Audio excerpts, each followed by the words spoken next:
Have you heard the term plumber's putty in the plumbing industry, or perhaps may have heard a plumber speak of the term plumber's putty, and you wondered what it's for?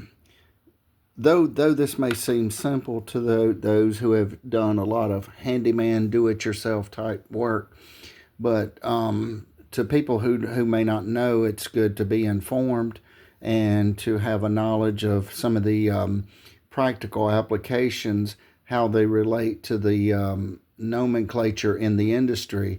So when people use terms and they sound like, oh, this sounds very fancy, or yada, yada, yada, and then you wonder, well, what is this actually used for?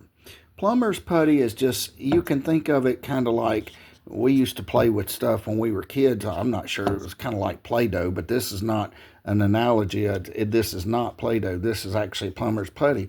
But it would come in a tub, something like this. But this comes in a tub, and you want it to be mushy like this. So basically, and what you do is you scrape it up in your hand, and then you knead it into a ball in your hands. Then you roll it out into a snake-like or a worm-like figure. But the reasons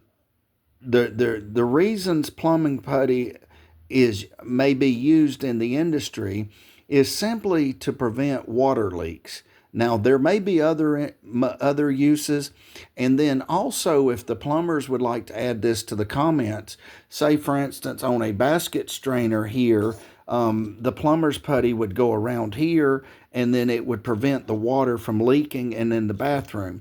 But I've often wondered if one used some type of silicone or something instead of plumber's putty, how well that would work. Now, if you've used other things aside from the plumber's putty, if you would add that in the comments, it would be helpful to myself and maybe the other viewers here. But plumber's putty is just simply some type of putty. I'm not certain what the raw material is, but again, you just reach in there and you grab it, and then you grab it, and then you get a ball in your hand like so, and then you pull it out of the tub, and you simply knead it into a ball. And then you can roll it. You can either take it. It's almost like dealing with dough when you're cooking.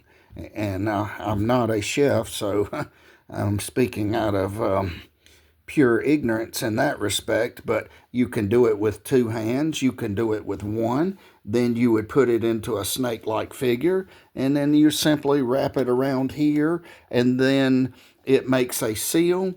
Now, once you pull it off, if there's any excess plumber's putty, say for instance on this side, simply just take and pull it off with your hand and get it. And when you're finished, just take it and knead it back up in your hand, then stick it back into the tub. Kind of, if you want to, just mush it down so it integrates with the rest of the plumber's putty. But the reason plumber's putty, in my opinion, is used is simply to prevent water leaks. So if there's any other uses, now in my opinion, I found this to be used mostly on kitchen sinks, bathroom sinks, and I'm not sure on tub issues. It may even be applicable on tub drains, but this is usually for the drain side. It's not for the water side. It's for the drain side. So this would go onto a strainer basket. When you looked into your kitchen sink, you may not pay any attention. You may not be cognizant of the fact that this is the terminology, but this actually strainer basket actually comes out. But the plumber's putty would be on this end around it, and then it would make a seal so the water would not leak along the sides. So the reason, one of the reasons that plumbers use plumber's putty is to prevent water leaks. If there's any other reason behind this, please feel free to add this to the comments, because it would be enlightening to know if you use it for any other purposes, or if you have any tricks that you use it for other purposes.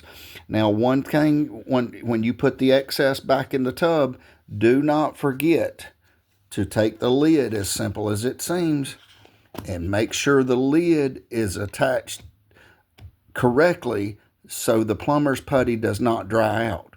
Now, if this plumber's putty has sat in your house for a long period of time or in your truck, it gets warm, gets hot outside, just go buy another tube. It's not expensive. It's only maybe $3 to $10 for a tub of this. It's not expensive, but it's good to have on the truck because when you need it, it's good to have it. Plumber's putty for the plumbing industry. Thank you for watching.